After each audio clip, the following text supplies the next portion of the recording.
Alright guys, such a comic again today. I hope you're doing well and enjoying your day so far. The Friendship League has been a key point of contention in the COD League over the last couple of seasons, and Kenny's given his perspective on the way the Friendship League differs now to how it was back in the day. He reckons back before it was even worse, but many would argue with this Thieves team that maybe they are forming is the Friendship League back in serious full force. Very much intrigued to your thoughts in the comments. Hit the like button if you enjoy. Subscribe if you're new as always. I'd greatly appreciate it. A couple of roster things just to go around. There's so many free agents. I think that's the key point at this point. We kind of know what most of the top teams are looking to do. But all of the other teams, there are like 6 teams still that we really have no idea what they're even thinking in terms of rosters for next year. Now, Afro is a name that has been thrown around. We thought possibly, well, he was going to play at the Esports World Cup for the Ravens. But, yeah, unfortunately, Ravens messed that one up a little bit. So Afro, F-Dot, and the team that they were going to form with Slasher, that was never becoming a thing, and therefore they didn't get to play. It would have been great to see how Afro would have got on there, because these were his stats in challenges this year. And yeah, you might say, okay, well, he's in Europe, the competition isn't as high, but whatever you want to say, Afro was godlike this year, and he's always had the talents, but I think when he was in the league, there was a couple of things that maybe prevented him from reaching his ceiling. And this year he fully locked in, and look at his numbers, right? I mean, 1.33 Slayer rating. I mean, the Slayer rating here, by the way, is insane, just keep in mind. This is number of kills expected in a 5-map series. Now, I know that challengers, they play at pace a lot of the time, right? Like, there's, yes, obviously in the pros, they play at pace as well, but in challenges, some of the kills you see dropped, the amount of engagements happening on the map is pretty insane, but still, these numbers are intense. And yeah, 1.33, 1.32, 1.12, 1.22 are pretty much his, performances on the season. So is Afro going to get a shot next year? We'll see. I think that certainly teams out there should be interested. I don't know what Ravens are going to think for this upcoming season, because we think that Ravens aren't going anywhere, right? There was a time where we thought Ravens were definitely going to get sold to another org, but it actually might be a positive thing for the league that they're not, because they're actually making money, or at least breaking even or something like that, and they feel like this league is worth staying around in, which is probably good for the league. I know that people have their opinions on that, because they say, well, we don't want it to be good for the league. We want the league to crash and burn so we can get rebuilt from the ashes.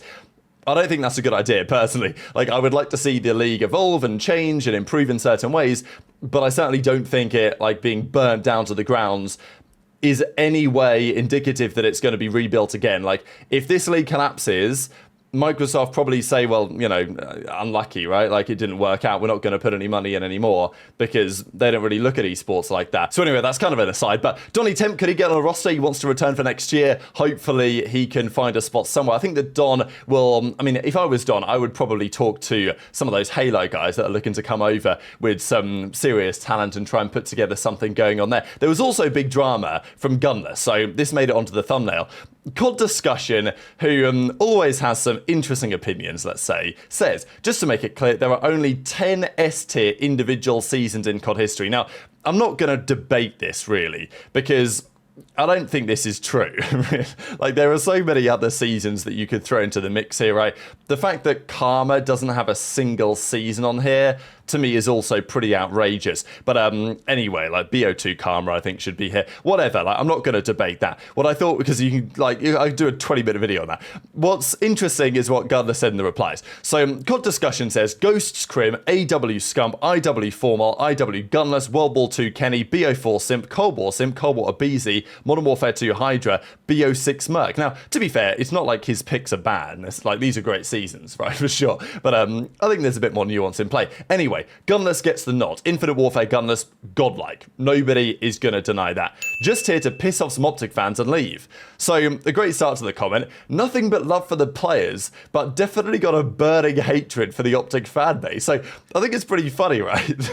This tree was gassing Gunless up. Like, whatever you can debate COD Discussion's opinions, but he throws in Gunless, Infinite Warfare Gunless. That was Gunless's debut year, as one of the best individual performances in the history of COD. That's good gas, right? That's serious good gas. But instead, Gunless takes the gas and he throws it right back in the OpTic fans' faces, because he says, just here to piss off some OpTic fans. This is a screenshot of that retaliation Search and Destroy Game 5, when Gunless dropped the 18 kills for the win, and he says, look, nothing but love for the players, but clearly the fan base has pissed him off over the years. years. And he had some interesting replies to this as well. So Cod Discussion says, they for some reason don't respect your IW days, mind-numbing.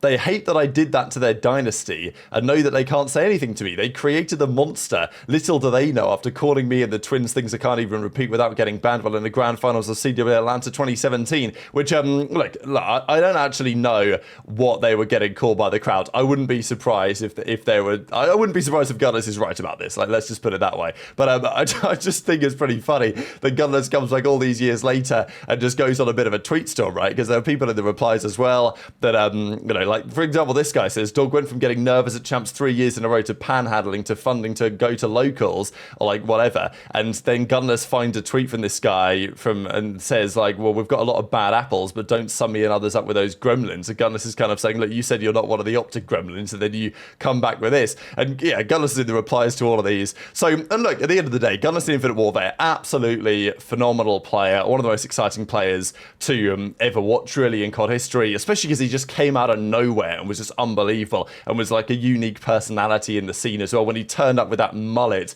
at CDL Atlanta and won the event in his t-shirt without even a jersey on, it was just like, wow, what a crazy time that was for COD. And it was such a Cinderella run for these guys as well to have made this run be so good online and then actually back it up when they got to LAN as well.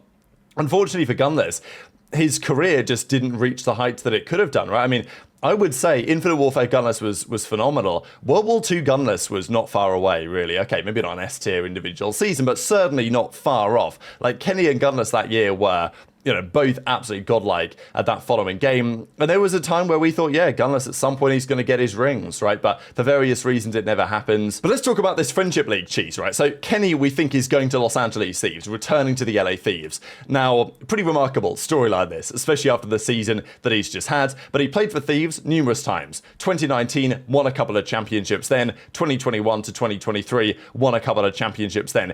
He is number one in series wins for Thieves. 128 series wins for the team. 24 events he's played for Thieves. Tied for first in championship wins for the organization. Tied for first in finals appearances with the organization. Part of both of their champs finals appearances, of course. And he won one of them on the second time of asking on the Los Angeles Thieves in the Vanguard year. Kenny was the MVP at the end of that season as well in incredibly impressive fashion. Now, there was some debate about that champs win, actually, because Vanguard LA Thieves were incredibly dominant at the end of that season. They did, as Zinni was very quick to point out when somebody mentioned it, go Game 5 Round 11 with Boston in the very first round. So they could have lost that Game 5 Round 11. They didn't. They won it, and they went on to dominate the tournament. And frankly, at the end of that season, you could have played that Vanguard champs 100 times, and Thieves would have probably won, like, I want to say like 85, 90 times. I don't know. Maybe that's a bit high. But they were just the best team. Like, they knew the game at a level that nobody else did.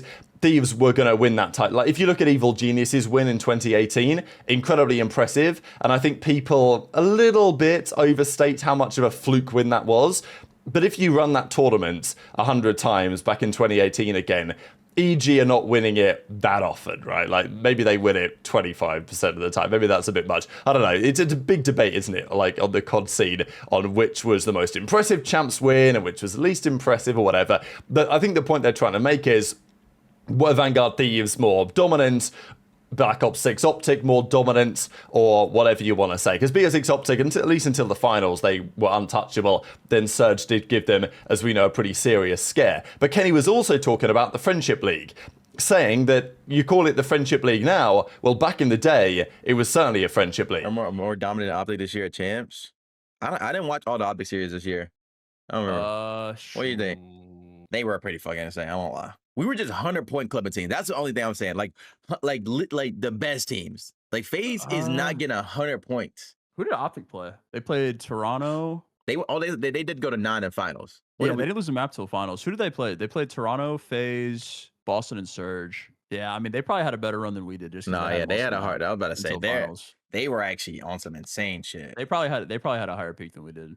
But I think ours is underrated though, for sure. Your kids are easier to go pro now or back in the day. It depends on the pro, like what you think. Because like back in the day, pro was like, oh, you place top 8, you're pro. People call it the Friendship League nowadays. It was a lot of friendship shit back in the day. I won't lie. Even in eights back in the day, it was friendship cheese. Even nowadays, people don't even be picking their teammates. Back in the day, people try to pick their whole team, and that's why the whole, like, I don't even know if y'all know this, but the pros don't allow more than 2 teammates on the team. But that's because people would try to pick their whole team or their friends, and it was just like, bro, this is a waste of time. Like, you're literally purposely not picking like the good players. So then we had to make the rule, like that was the rule. The difference back then, there were way more circles. That's true. That is also true. This stirred up a bit of drama because people are looking at it and saying, well, hang on a second here.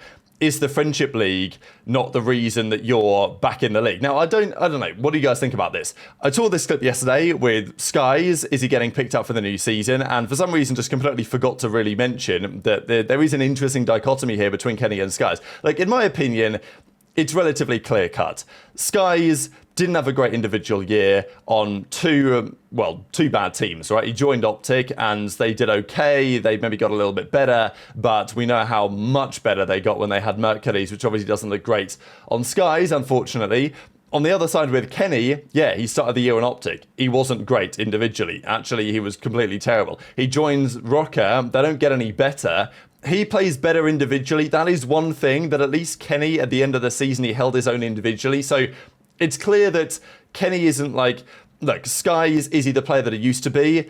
Probably not. Is Kenny the player that he used to be? Also probably not. But at least I guess Kenny had a stint this year where he did hold his own, like, you know, 0.99 or whatever. He had like basically a 1 flat KD. Like, he was at least solid, showed that he can shoot back still. Skies can shoot back as well. But I think that Rocker stint, I don't really think it mattered much. I think this is what's interesting about the fan base compared to what the pros think, is that the fans look at Kenny's season, and I totally understand why people feel this way, and think that it really harmed his stock.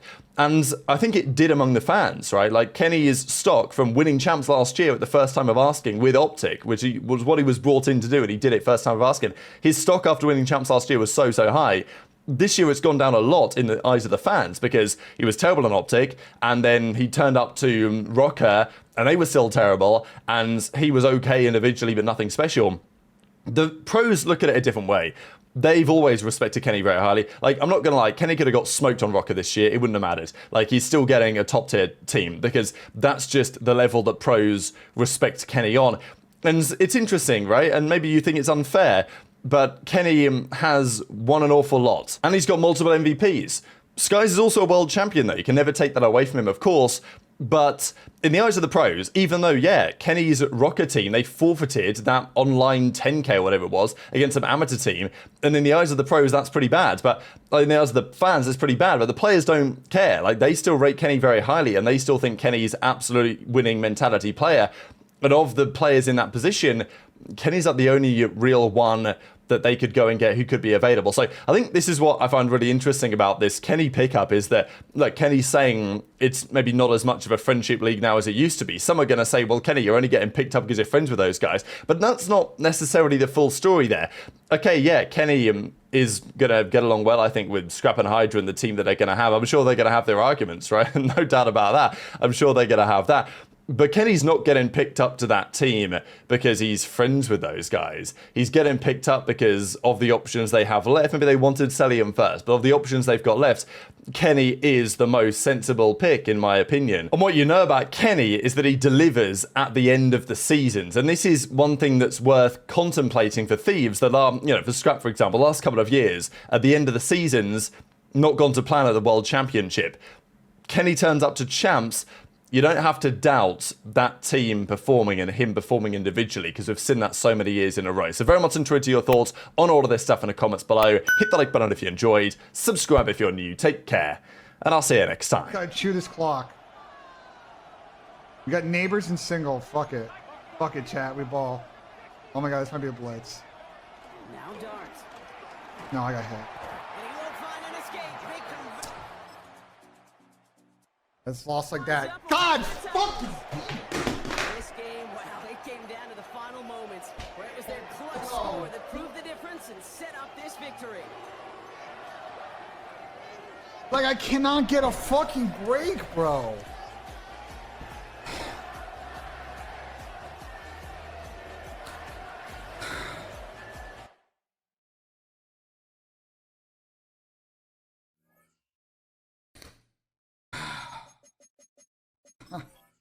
I can't fucking believe that, bro. I finally get a press look, and then Neighbors doesn't fucking win it. And I look the other side and he's not open. And then I like can't throw